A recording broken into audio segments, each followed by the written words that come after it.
Hi guys, welcome back to my channel. Today we'll be discussing about a topic or a part of a topic which is Cushing's triad, which is seen in case of increased intracranial pressure.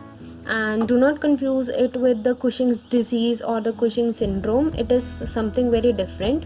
It is also known as vasopressor response, Cushing's reaction, Cushing's effect, and Cushing's phenomenon. Now we'll discuss about all the things which are in the Cushing's triad.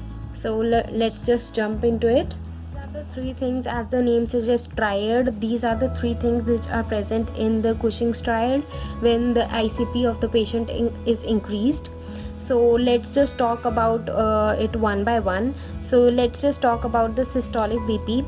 As we have discussed in the previous video for the cerebral perfusion pressure, the MAP, mean arterial pressure, should be more than the intracranial pressure.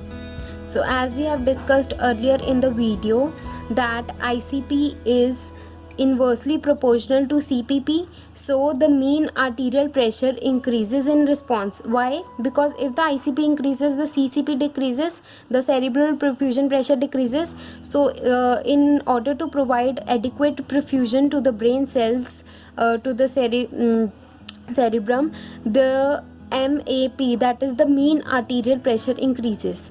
So the systolic BP increases in response to increased ICP. Now let's just talk about the pulse. Now for the pulse, it has been seen that in early stages there is tachycardia, but in the late stages it's bradycardia. So for the pulse, there is no adequate theory that why in early stages it is tachycardia and in late stages it is bradycardia. But for in some theories it was given by some authors, or it was observed by some authors, the following reasons which we'll be discussing. So in the later stages, if you are not able to maintain the intracranial pressure within limits and the pulse is inadequately high for time being, then there is stimulation of baroreceptors according to one theory, and which leads to parasympathetic stimulation, which leads to bradycardia. And the second theory suggests that there is compression of intracranial vagal nerve, which is also having a parasympathetic effect and leads to bradycardia. So this is the reason why bradycardia happens or occurs in the increased intracranial pressure.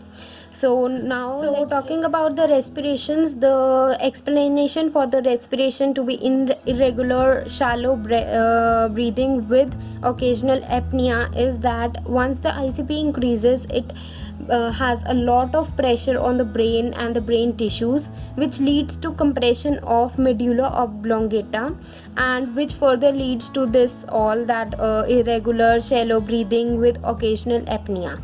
So these are the three things, that is increased systolic BP, or the widened pulse pressure, bradycardia, that is decreased pulse, and respirations which are irregular, shallow with occasional apnea. So this is called the Cushing's triad. So the trick to remember Cushing's triad is this. So you can just basically remember, as it is a fatal condition if it's in late stage. So the BP goes up, you can just make a cross. This is a symbol of death, as you all know. So the BP goes up and the pulse comes down, respiration also goes down. Respiration will be irregular or shallow. So it's just a thing to remember. So the main difficulty which comes is around the BP and the pulse, that which of them goes lower or higher. So this is the trick for it. And many of you can say that what if we write pulse upwards and BP downwards? Then just remember that P comes after B.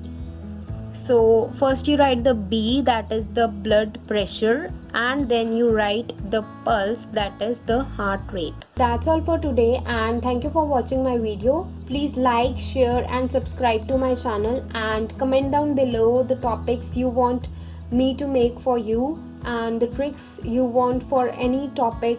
So thank you for watching my video.